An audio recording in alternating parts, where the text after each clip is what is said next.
Бейтаныс кісі бітеу жаңғақ. Бүгінгі дос, ертең жау. Жақсы дос білген сырын сыртқа жаймас. Жаман дос көлеңке. Басыңды күн шалса, қашып құтыла алмайсың. Басыңды бұлт шалса, іздеп таба алмайсың. Досымын деп жүріп, дұшпандығын оздырар жамандар болады.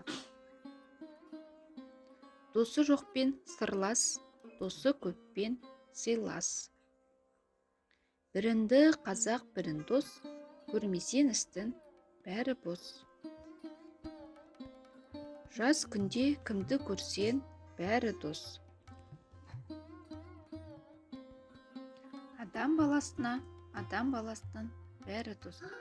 Не үшін дейсен, дүниеде жүргенде туысын, өсуін, тойуын, ашығуын, қайғын, қазан, дене бітімін, шыққан жерін, бармақ жерін бәрі бірдей.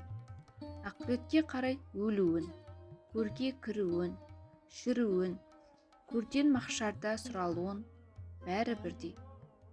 Екі дүниенің қайғысына, пәлесіне қаупін, екі дүниенің жақсылығына рахатын бәрі бірдей екен дейді 34-ші қара сөзінде. Әр адамның бір-біріне деген достығы, жанашырлығы мол болғанда, еліміздің де берекесі арта берері сөзсіз. Абайдан қалған асыл сөздер.